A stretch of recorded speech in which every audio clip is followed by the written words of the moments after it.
నమస్తే, good morning Telangana. నేను మీ మనోజ్. రుచిక తెలంగాణ రాష్ట్ర వ్యాప్తంగా కవితక్క అంశం అంటే ఏదైతే బీఆర్ఎస్ పార్టీ నాయకులు చెప్పుకున్నట్టుగా కవిత అయితే రానే వచ్చింది. బెయిల్ మీద సంబరాలు చేసుకున్నారు. శంషాబాద్ నుంచి స్వాగత సత్కారాలు దొరికినాయి.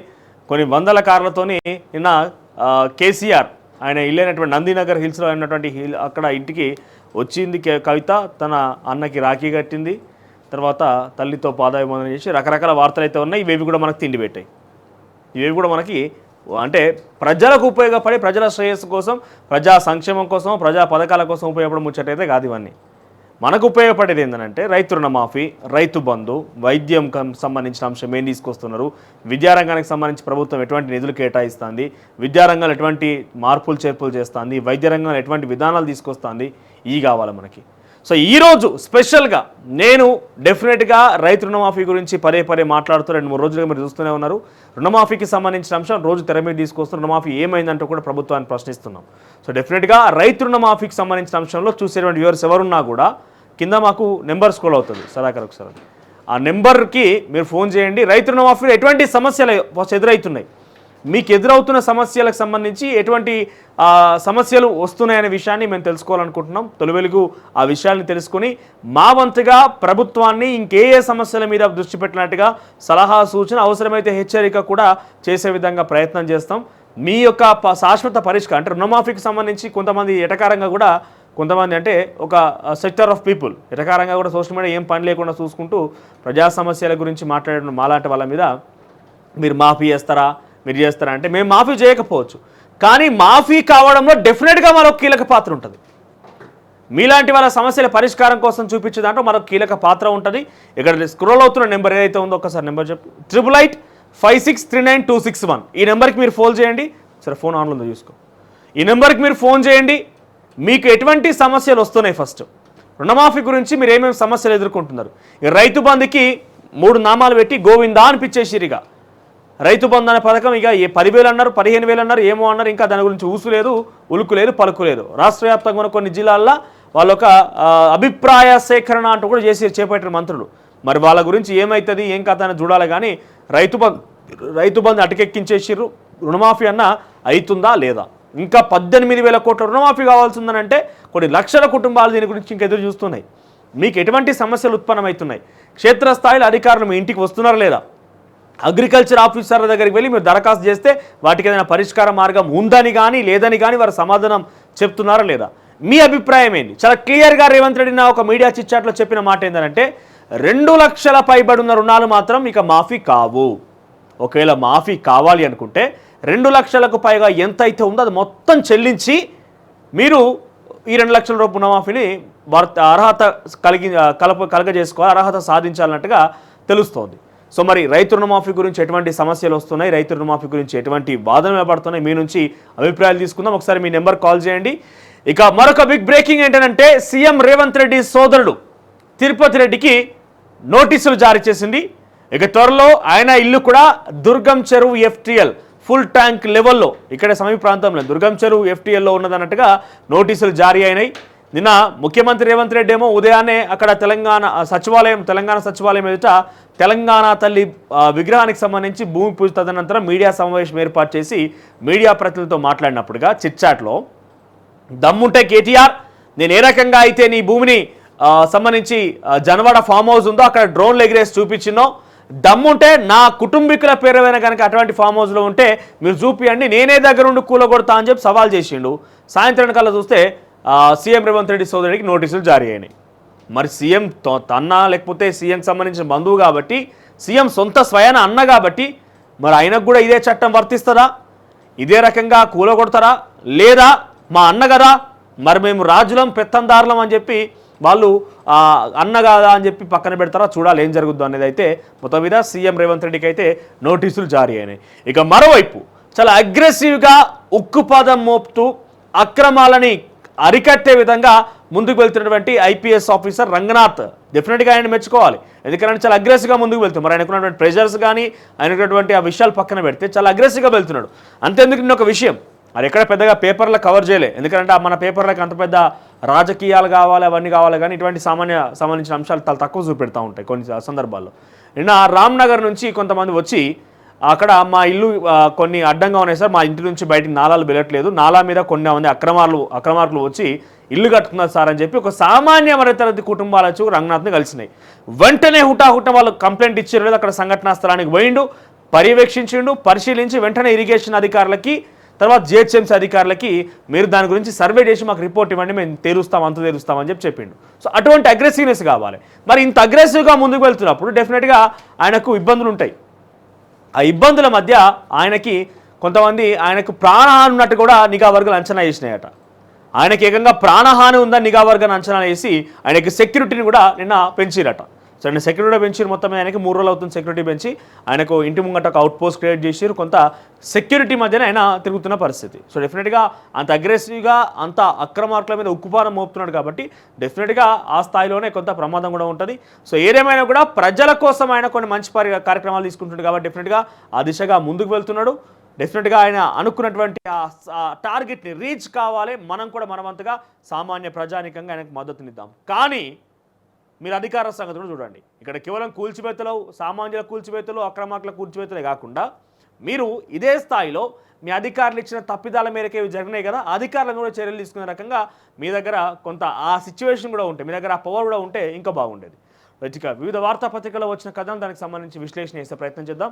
ఏమైనా ఫోన్స్ వస్తాయి. రైట్, ముందుగా తొలి వెలుగు విషయానికి వస్తే తొలి వెలుగు వార్తాపత్రికలో ఫస్ట్ హరీష్ దొంగ, రేవంత్ రెడ్డి ఘాటు వ్యాఖ్యలు. సో నేను మీడియా చిట్చాట్లో బహుశా మాట్లాడుతున్న సందర్భంలో ఇది. ఇక ఓయో డేంజర్, ప్రేమ జంటలకు హెచ్చరిక.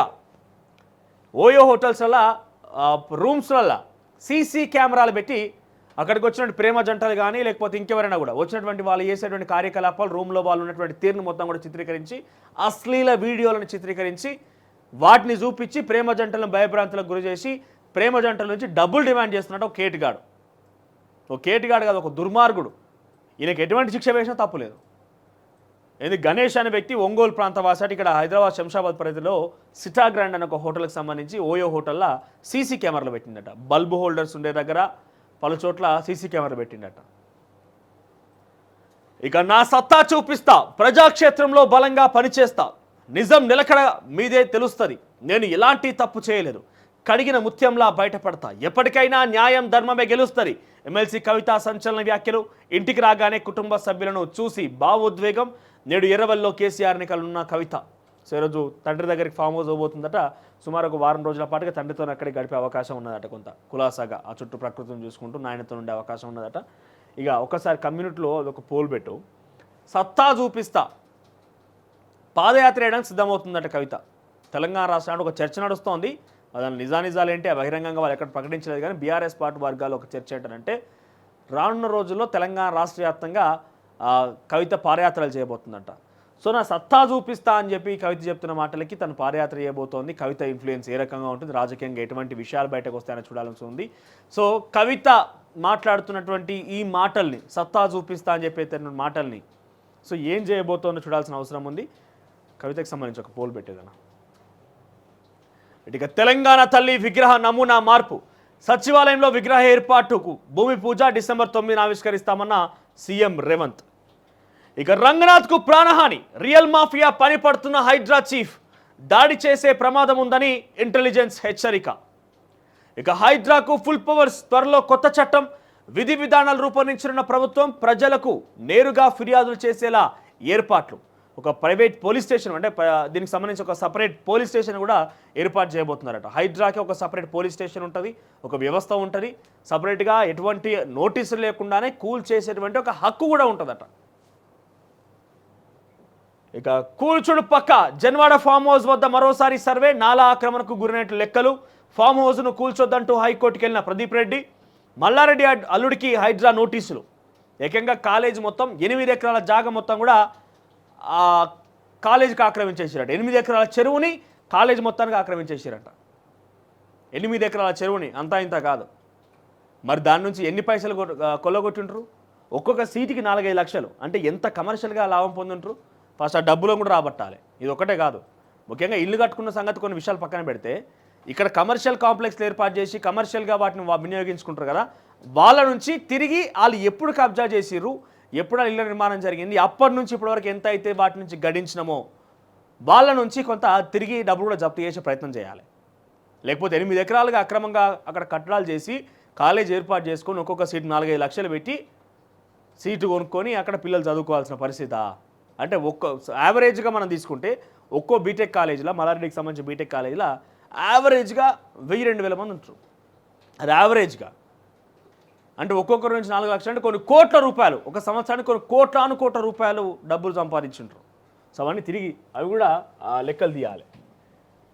ఇకపోతే డిజిటల్ అరెస్ట్ దడ, మనీ లాండరింగ్కు పాల్పడ్డారంటూ వాట్సాప్ కాల్, చూపు తిప్పుకోలేని పరిస్థితి కల్పించి కోట్లు స్వాహా. ఇక వృద్ధులే లక్ష్యంగా సైబర్ నేరస్తుల కొత్త తరహా దందా. చూద్దాం డీటెయిల్ తర్వాత. ఇక జహీరాబాద్లో పారిశ్రామిక నగరం 2361 కోట్లతో 3245 ఎకరాల అభివృద్ధి, 10,000 కోట్ల పెట్టుబడులు, 1.74 లక్షల మందికి ఉపాధి. బరబ్బా, ఇదంతా మన తెలంగాణలో అయితే బాగుండేది. ఇక కేంద్ర కేబినెట్ ఆమోద ముద్ర, తెలంగాణలో 10 నగరాల్లో ప్రైవేట్ FM రేడియోకు అవకాశం. సో 2 అంశాలు ఇక్కడ. ఒకటి, తెలంగాణ రాష్ట్రంలో జహీరాబాద్ని ఒక ఇండస్ట్రియల్ సిటీగా మారుస్తారట. దానికి 2361 కోట్లు, 10,000 కోట్లకు పైగా పెట్టుబడులు వస్తాయట ఇక్కడ. తర్వాత 174,000 మందికి ఉపాధి అంట. మరి ఇంత ఉన్నది ఉపాధి సరే, దీంట్లో తెలంగాణ వాళ్లకు ఎంత శాతంగా ఉంటుందని అనుమానం. ఎందుకనంటే మన చుట్టుముట్టే ఏమైనా ఇండస్ట్రీలు ఉంటే మీరు ఒకసారి పరిశీలించండి. మన చుట్టుముట్టే ఏమైనా ఇండస్ట్రీ ఉంటే పరిశీలించండి. దీంట్లో మెజారిటీగా ఇతర రాష్ట్రాల నుంచి వచ్చినటువంటి వారే ఎక్కువగా పనులు చేస్తుంటారు.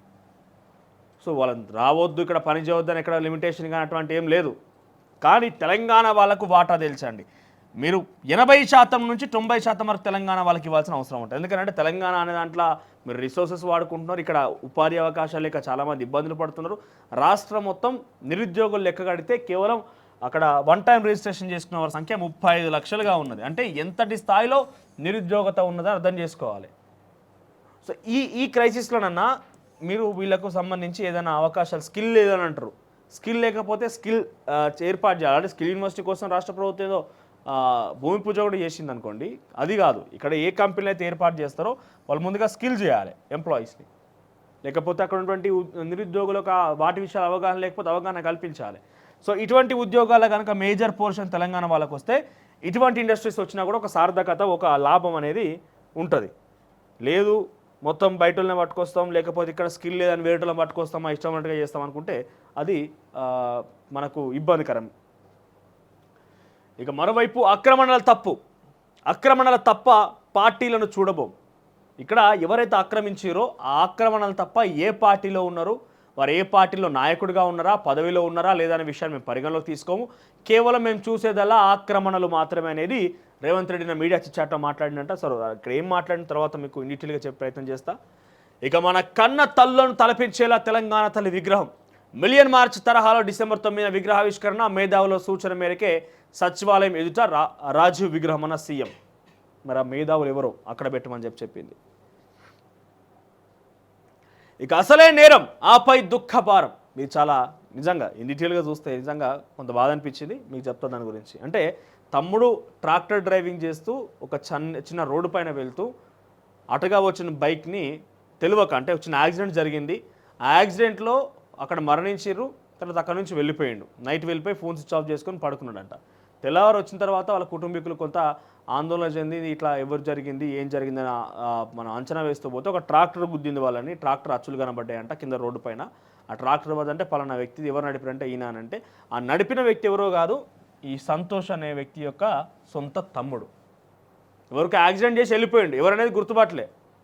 తర్వాత తెల్లవారుజామున చూసుకుంటే తన సొంత అన్ననే ట్రాక్టర్తో, పాప ఆయన కూడా తెలియదు, చంపిన కూడా తెలియదు, ఎవరినో మొత్తం మీద యాక్సిడెంట్ అయితే జరిగింది కానీ అక్కడ ఉంటే ఇబ్బంది అవుతుందని చెప్పి పారిపోయింది అక్కడి నుంచి. తెల్లవారుజామున చూస్తే వాళ్ళ అన్నేనంట. ఇక నిజం నిలకడపై తెలుస్తోంది. కేసీఆర్ నాయకత్వంలో ప్రజాక్షేత్రంలో పోరాటం చేస్తానన్న కవిత. హైదరాబాద్ చేరుకున్న బారాసా ఎమ్మెల్సీ, తల్లికి పాదాభివందనం, అన్నకు రాఖీ కట్టి భావోద్వేగం. నేడెర్రవల్లి వ్యవసాయ క్షేత్రంలో కేసీఆర్ని కలవనున్న కవిత. డెఫినెట్గా కొన్ని అంటే నిన్న సరే రాజకీయాలనే విషయం పక్కన పెడితే, వాళ్ళు తీసుకొచ్చిన ఐడియాలజీ అని పక్కన పెడితే, కుటుంబానికి కొన్ని రోజులుగా దూరం ఉన్న వ్యక్తి ఒక్కసారిగా ఇంటికి వస్తే ఏ రకంగా ఉంటే మన సామాన్య ఇళ్లలో ఉంటుందో యాజ్ ఈజ్ అట్లా కనిపించింది. ఒకరినొకరు హత్తుకోవడం కావచ్చు, ఆ ప్రేమ ఆప్యాయత అట్లా కనబడ్డాయి. ఎందుకు 165 రోజులు హైదరాబాద్ని తల్లి తండ్రిని అందరిని వదిలేసి, పిల్లల్ని భార్య పిల్లలందరినీ వదిలేసి, భర్తని పిల్లల్ని అందరిని వదిలేసి 165 రోజులు జైలున్న తర్వాత ఆ ఎఫెక్ట్ అనేది ఎట్లుంటుంది అనేది కనబడింది. సో ఇకనైనా కొంచెం దీని ద్వారానైనా కొంత రాజకీయ నాయకులు ఎవరైనా అక్రమాలు చేసే వాళ్ళైనా లేదు కాదు కూడదు అనుకుంటే కేసీఆర్ అయినా ఇకనైనా ప్రజలకు సంబంధించిన అంశాలను ఏది పడితే అది మాట్లాడి ఎట్లా పడితే అట్లా నాకు చెల్లుతుంది కదా, నేను మొనార్క్ అన్నట్టుగా వ్యవహరించిన తీరును మార్చుకొని రాజకీయాలు కానీ వ్యక్తిగత జీవితాన్ని కానీ కొంత కుదుటపడేసుకొని మీరు ఏ లక్ష్యాలతో తెలంగాణ ఉద్యమం అని చెప్పి చేపట్టిరో, తెలంగాణ అంటే ఏంటిది, తెలంగాణ అంటే ఎట్లుంటుంది తెలంగాణ అనే విషయాలు మీరు ఎప్పుడైతే చెప్పుకొచ్చిరో ఆ నిజమైన ఆశయాలు లక్ష్యాల కోసం పనిచేస్తారు, పని చేయాలని తెలంగాణ యావత్ ప్రజానికం, తెలంగాణ వాదులు, తెలంగాణ మీ తోటి ఉద్యమకారులందరూ కూడా కోరుకుంటున్నారు. ఇకనైనా మీకు బుద్ధి రావాలని. ఎందుకంటున్నారు బుద్ధి రావాలని అంటే వీళ్ళందరినీ గత 10 సంవత్సరాలు పక్కన పెట్టేసారు. అమరవీరుల కుటుంబాలు లేవు, తెలంగాణ వాదులు లేరు, తెలంగాణ ఆత్మగౌరవం లేదు, అంతా ఒకటే ఉన్నది, దొరల గడీల పాలన మాత్రమే ఉన్నదనేది యావత్ తెలంగాణ ప్రజానికం గుర్తించింది. తెలంగాణ ప్రజానికం అందరూ ఆలోచన చేశారు కాబట్టి రోజు ప్రభుత్వం నుంచి మమ్మల్ని దించేసారు. ఇకనైనా ఒకటి ప్రభుత్వం కోల్పోయారు, పార్లమెంట్ ఎన్నికల్లో 0 సీట్లు, మీకు అస్తిత్వం కోల్పోతున్నది, బిడ్డ జైలుకు పోయి వచ్చింది. ఇవన్నిటిని గుర్తు తెచ్చుకొని కేసీఆర్ మారాలని తెలంగాణ యావత్ ప్రజానికం కోరుకుంటున్నది. ఇక నిబంధనల ప్రకారమే ముందుకెళ్ళండి. హైడ్రా రెవెన్యూ అధికారులకు హైకోర్టు ఆదేశం. తహసీల్దార్ నోటీసులనే షోకాస్గా పరిగణించి ఆధారాలు సమర్పించాలని మారుతి విద్యా సంస్థలకు స్పష్టీకరణ. మర్రి అంటే ఎవరిదంటే మర్రి రాజశేఖర రెడ్డిది, Marri Laxma Reddy institute of technology దానికి సంబంధించి వాళ్ళు నిన్న కోర్టుకు పోయారు, మాకు నోటీసులు వచ్చినాయని చెప్పి. ఇక ఎస్బీఐ చైర్మన్గా శ్రీనివాసులు శెట్టి బాధితుల స్వీకరణ. పీఓ నుంచి బ్యాంక్ అధిపతిగా స్థాయికి ఎదిగిన తెలుగు తేజం. ఇక పక్కన నేడు తెలుగు భాషా దినోత్సవం, అమెరికా ఒడిలో ఆఈలు. ఇక విదేశీ గడ్డపై మాతృభాషా వికాసం, సంస్థల కృషితో పరిడవిల్లుతున్న సంస్కృతి. ఇక ఆంధ్రప్రదేశ్ హెడ్లైన్స్గా ఉన్నాయి. ఈనాడు హెడ్లైన్స్ కానీ ఆంధ్రప్రదేశ్ విషయానికి వస్తే జన్వాడ ఫామ్ హౌస్కు అనుమతులు లేవు, ఎఫ్టీఏలో సుందరీకరణ, హైడ్రా కమిషనర్ విస్మయం, రామ్నగర్లో నాలా ఆక్రమణలు, మీర్పేట్లో చెరువుల పరిశీలన, రికార్డుల ప్రకారం చర్యలు చేపట్టాలని రంగనాథ్ ఆదేశాలు.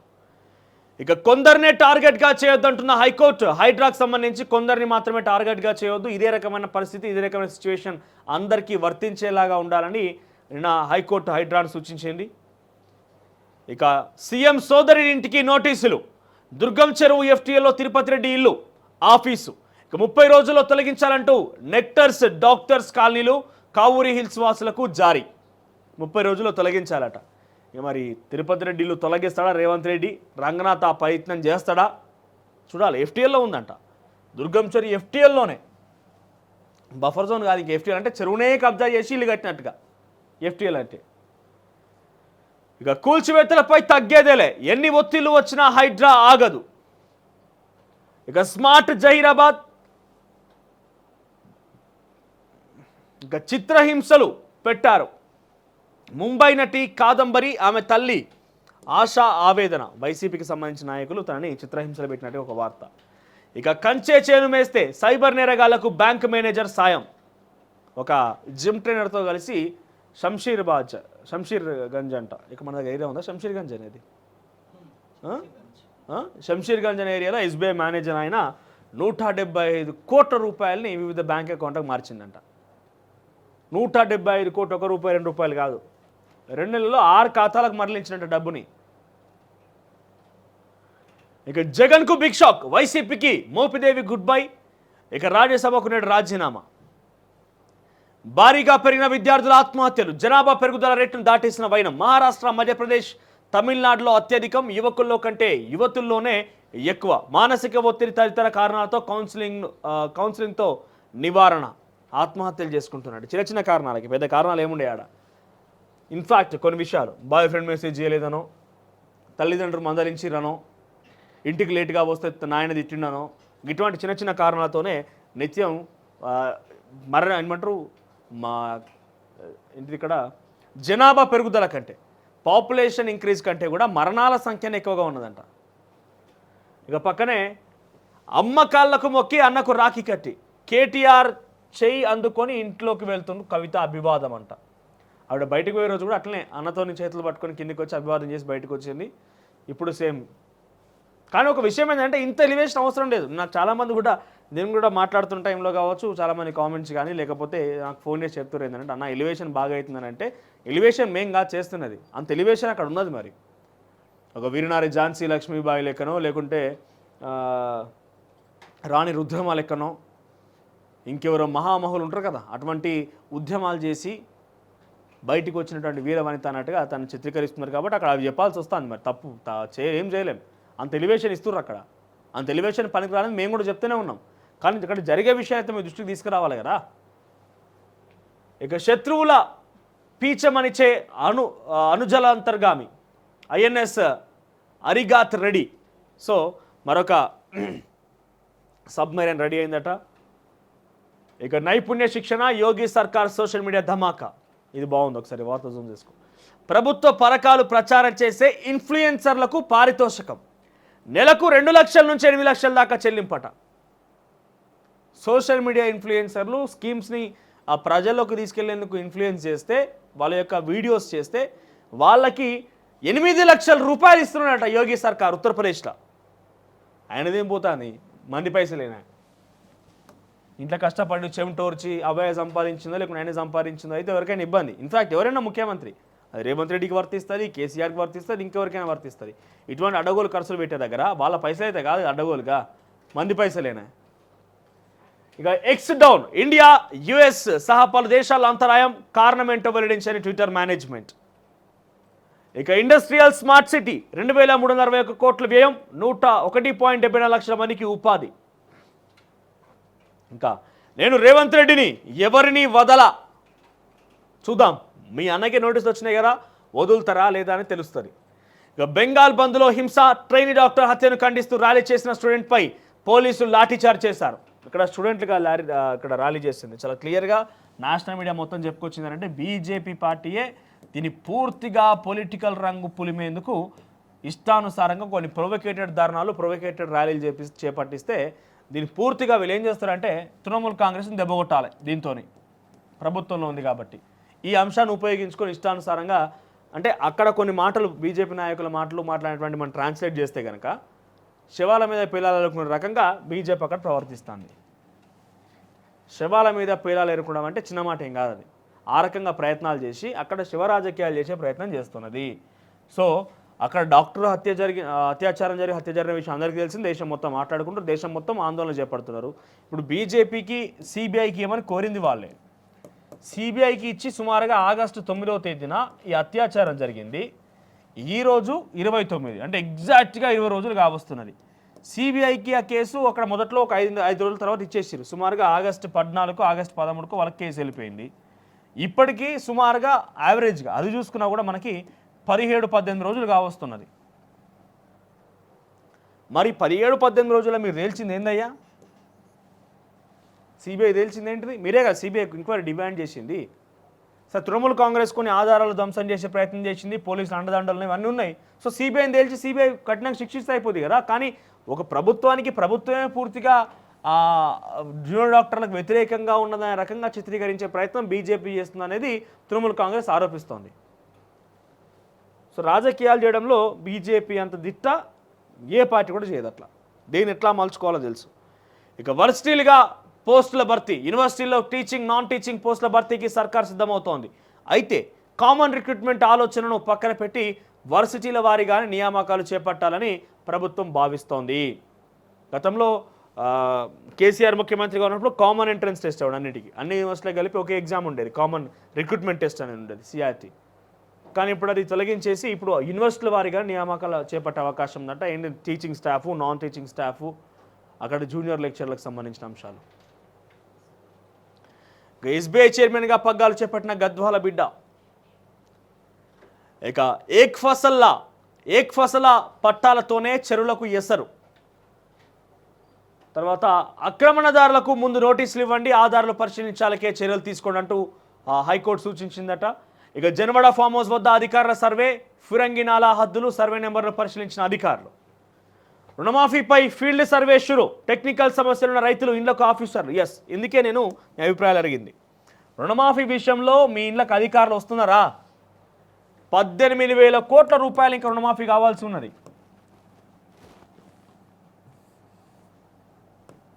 18,000 కోట్లు, అంటే మొత్తం ఉన్నది 31,000 కోట్లు, అయితే 18,000 కోట్లు ఇంకా కావాల్సిందనేది నేను చెప్తున్న మాట కాదు, ఇది స్వయాన వ్యవసాయ శాఖ మంత్రిగా ఉన్నటువంటి తుమ్మల నాగేశ్వరరావు చెప్పిన మాట.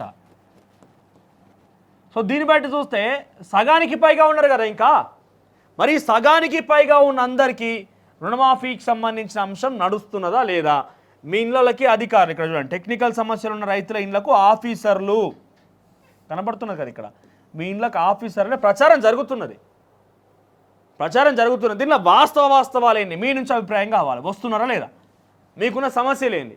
మా కింద స్కూల్లో అవుతున్న నెంబర్ ఉందిగా 8885639261, ఈ నెంబర్కి ఫోన్ చేయండి, మీకు అందుబాటులోకి వస్తాం. ఈ దీనికి సంబంధించి దీంట్లో ఏం జరుగుతున్న వాస్తవాలని మీ నుంచి మేము తెలుసుకునే ప్రయత్నం చేస్తాం. ఇక దేశ వ్యతిరేక పోస్టులు పెడితే జీవిత ఖైదు, సోషల్ మీడియా పాలసీకి యూపీ కేబినెట్ ఆమోదం. ప్రభుత్వ స్కీమ్లను ప్రచారం చేస్తే భారీగా పేమెంట్స్, ప్రతి నెల 3 లక్షల నుంచి 8 లక్షలు పొందే ఛాన్స్. అశ్లీల పరువుకు భంగం కలిగించే కంటెంట్ పెడితే క్రిమినల్ కేసులు. సో దేశ వ్యతిరేక పోస్టులు పెడితే అంటే బీజేపీకి వ్యతిరేకంగా పెట్టవద్దని అంటారు, అర్థం అంతే.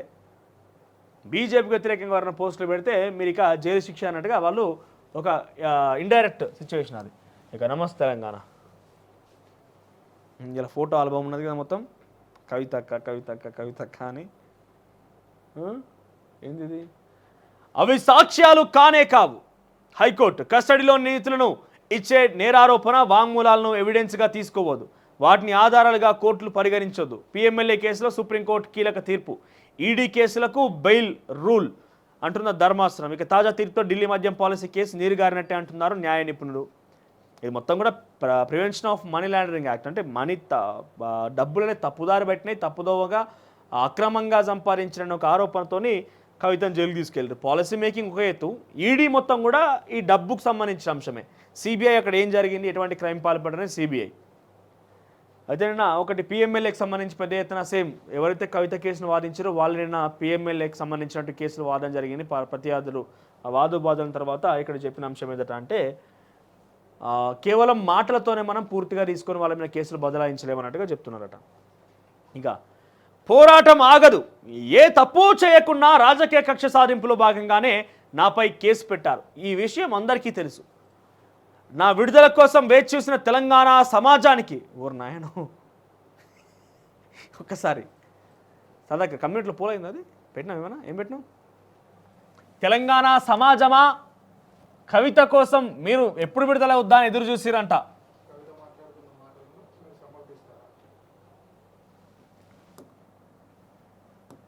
తెలంగాణ సమాజం మొత్తం కూడా ఎదురు చూసిందంట కవిత రాక కోసం.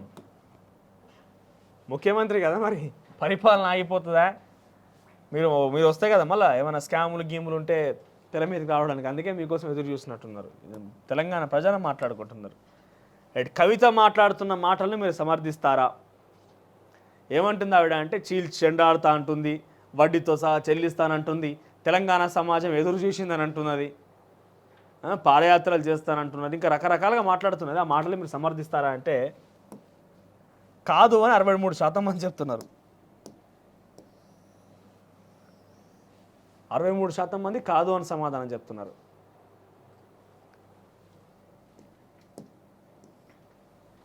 బీఆర్ఎస్ పార్టీ మాటలు నమ్మే పరిస్థితి ఇంకా తెలంగాణ రాష్ట్రంలో ఉన్నదనుకుంటే ఇక మనం అది అపోహ అవుతుంది. ఇక ఇదేం ద్వంద్వనీతి, బీఆర్ఎస్ నేతల లక్ష్యంగా కూల్చివేతలు. ఓవైసీ మెడికల్ కాలేజీకి సమయం ఇస్తామన్న సీఎం, హైడ్రా కమిషనర్, ఎమ్మెల్యే మర్రికి చెందిన ఎంఎల్ఆర్ఐటీకి రెవెన్యూ శాఖ మరోసారి నోటీసులు. 7 రోజుల్లో ఎఫ్టీవెల్ పరిధిలో ఉన్నటువంటి నిర్మాణాలు కూల్చివేయాలని హెచ్చరిక. 111 పరిధిలోనూ నోటీసులు జారీ చేస్తున్న స్థానిక సంస్థలు. ఇక నిబంధనలకు లోబడే కూల్చివేతలు ఉండాలి, ఆధారాలు పరిశీలించాకే చర్యలు. హైడ్రాకు స్పష్టం చేసిన హైకోర్టు. మర్రి మారుతి విద్యా సంస్థలకు ఊరట. ఏం ఊరట లభించింది? మీరు ఇన్వెస్టిగేషన్ చేయండి, అక్కడ సర్వే చేయండి, సర్వేతో ఆధారితంగా వాళ్ళు నోటీసులు జారీ చేసి తర్వాత నిర్ణయం తీసుకోండి అన్నట్టుగా చెప్పారు. దాంట్లో మళ్ళీ ఇంకా ఊరటే ఉన్నది. ఆధారాలు పరిశీలించాకే చర్యలు. సో ఆధారాలు చాలా క్లియర్గా సర్వే చేసిన అధికారుల దగ్గర ఉంటాయి కదా. ఇక డిసెంబర్ 9న తెలంగాణ తల్లి విగ్రహావిష్కరణ రూపురేఖలు. అంటే వీళ్ళ ఉద్దేశం ఏంటంటే మీరు కబ్జా చేసిన ఏం కాదు, కబ్జా చేసుకోమని దీని ఉద్దేశం. వాళ్ళకు ఊరటనిచ్చిన వార్త మీరు రాసుకొచ్చినారంటే నమస్తే తెలంగాణ ఏంటిది, కబ్జాలు చేయమని చెప్తున్నది. నాలాలు చెరువులు ఏమంటే కబ్జా చేయండి అని చెప్తున్నది. అంతే కదా ఈ ఉద్దేశంలో. ఇక్కడ ఊరటనిచ్చింది ఆధారాలు పరిశీలించాకే చర్యలు అని చెప్పిన తర్వాత మర్రి రాజశేఖర రెడ్డి కాలేజ్ 8.2 ఎకరాల పూర్తిగా FTAలోనే ఉన్నది. అంటే చెరువును కబ్జా చేసి కట్టినట్టుగా చాలా క్లియర్గా రెవెన్యూ అధికారులు తేల్చేసారు రెవెన్యూ అధికారులు. మరి అటువంటి విషయాన్ని ఇక్కడ వీళ్ళు ఆధారాలు పరిశీలించాకే చర్యలు తీసుకోవాలని చెప్పి దానికి ఊరట లభించిందంట. మీ ఉద్దేశంలో ఇంకా కబ్జాలు చేయమని ఎంకరేజ్ చేసినట్టు కనబడుతున్నది. డిసెంబర్ 9 తెలంగాణ తల్లి విగ్రహావిష్కరణ. ఇక గుణపాలు దించిన చేతులతో విగ్రహమా, అది తెలంగాణ తల్లికి అవమానం. గాంధీ విగ్రహాన్ని గాడ్సే పెట్టినట్టే ఉంటుంది. తెలంగాణకు అక్కరకు రాని బొమ్మలను తొలగించి తీరుతాం అంటే రాజీవ్ గాంధీ విగ్రహాన్ని తొలగిస్తామని వాళ్ళు అంటున్నారు. ఇక కాళయాదయ్యపై కోడిగుడ్లతో దాడి. చేవెళ్ల ఎమ్మెల్యేకు కాంగ్రెస్ శ్రేణుల నుంచే నిరసన. కళ్యాణ లక్ష్మి పంపిణీలో అడ్డగింత. ఇక మాఫీ కాకపోతే రైతే బాధ్యుడా, కుటుంబ నిర్ధారణ సర్వే ఉద్దేశం ఇదేనా? సందేహాలు వ్యక్తం చేస్తున్న రైతు సంఘాలు. రైతు స్వయంగా కుటుంబాన్ని ధృవీకరిస్తేనే మాఫీ, అందులో ఏ ఒక్కరూ ఐటీ చెల్లించినా మాఫీ బంద్. రేషన్ కార్డు లేని 2 లక్షల మంది రైతులకు కోత. ఇక సీఎం లెక్కలో రేషన్ కార్డు లేని వారు 6.36 లక్షల మంది. కుటుంబ సర్వే చేస్తున్నది 4.24 లక్షల మందికే. ఇక 4 లక్షల్లోనూ ఎందరికీ వస్తుందో అని కొన్ని అనుమానాలట. ఇక కొనుగోలు కేంద్రాలు పెట్టరా మార్కెట్ సెంటర్ల ఏర్పాటుతో ఇంత నిర్లక్ష్యం అంటూ పప్పు దినుసులు రైతుల ఆశలు అడియాసలని అంటారు హరీష్ రావు ఒక వ్యాఖ్య. ఇక మాస్కో సదస్సుకు కేటీఆర్ అట ఆహ్వానించిన స్కోల్ కోవ్ సంస్థ. ఫెస్టివల్ ఆఫ్ ఫ్యూచర్ సదస్సులో ప్రసంగించాలని లేక వచ్చే నెల 5 నుంచి 7 వరకు సదస్సు. ఇక ఇవి హెడ్లైన్స్ కావాలి. వివిధ వార్తాపత్రికలో ఒకసారి ఇన్ డీటెయిల్గా చూసే ప్రయత్నించేద్దాం. అసలైన తొలి వెలుగు. ఫాలో వాట్సాప్ @తొలి వెలుగు అఫీషియల్.